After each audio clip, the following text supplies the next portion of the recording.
Hop, assalomu alaykum qadrli treyderlar. Demak, davom etamiz. William Gann texnikasi bo'yicha tillarni analiz qilishda. Hop, kechagi bergan prognozimga oldin bir nazar tashlab olaylik. D1 ga o'tamiz va kechagi bergan prognozimizni ko'ramiz. Demak, kecha men bergan g'oyam bo'yicha, demak, bozor agar bu yerda yopiladigan bo'lsa degdim, скорее всего уже keyingi уровеньga 5182 ga bozor ketishini taxmin qilgan edim. Bu D1 grafiki. Chunki mana bu shamimiz, yana bir qaytarib o'taman, pastga tushib sweep qildida, chunki va ketidan bizaga Hammer Molot shamini yasadi. Bu Molot shami bilasizlar, uzun sham.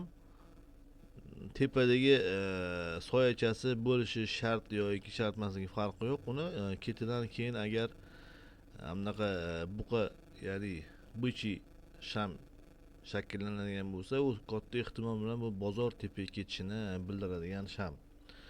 Mana ko'ryapsizlar, xuddi shunaqa narsa demak kecha bo'lgan. Endi kuzatamiz. Bir soatlik time frame ga o'tadigan bo'lsak, bir soatlik time frame da men bunaqa prognoz bergan edim, shu bozorni men demak bir liniyadan o'tib turib, men ko'k zonaga kelishini taxmin qilgan edim. Va mana taxminim bo'yicha xuddi shunaqa bo'ldi. Mana ko'rishingiz mumkin bir soatlik time frame da. Mana xuddi shunaqa mana bir uguldan o'tib o'sha zonaga keldi. Hozir endi bu yerda ключевой moment, mana shu ko'k zona bilan belgilangan zonamiz, bu продажа zona. Mana shu yerdan endi hozir kutamiz agar bozor pastga ketishini. Agar bozor bu yerdan ham tepaga chiqib, уже sekin asta ugullardan o'tib, bunaqa yorib o'tadigan bo'lsa, уже katta ehtimol bilan birinchi uguldan menga уже keyin уже yana уже mana maksimumni обновить qilishimiz mumkin. Bozorni 55092 va yana дальнейший рост bozor yana tilla o'sib ketishi mumkin. Даже $6000 ga chiqib ketishi ham mumkin. Kuzatishda davom etamiz. Chunki mana bu D1 grafikidagi holat, mana ko'ryapsizlar, уже bozor mana yopildi. Bugun ochilib sразу tepaga kelib o'tdi уже. Bugun уже 5182 ga borsa kerak va dars kuzatamiz.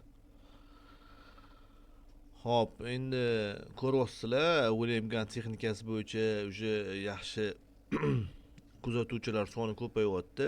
Bu texnikani o'rganish, chunki bu texnikada texnik analiz bu turda juda ham yaxshi natijalar bo'lyapti, ko'z tegmasin. Va yana bir bor qaytarib o'taman, biz onlayn kurs e'lon qilganmiz.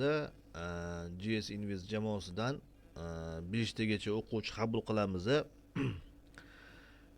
Demak, bu o'quv kursimizda hamma professional Gann, Elliot, SMC ICT va boshqa kurslar bo'ladi. Bularni demak hammasini biz o'rgatamiz. Quyidagi raqamlarga telefon qiling yoki Telegramdan adminga yozishingiz mumkin. Like bosishni unutmang, kanalga obuna bo'ling. Keyingi efirlarda ko'rishguncha xayr, salomat bo'linglar.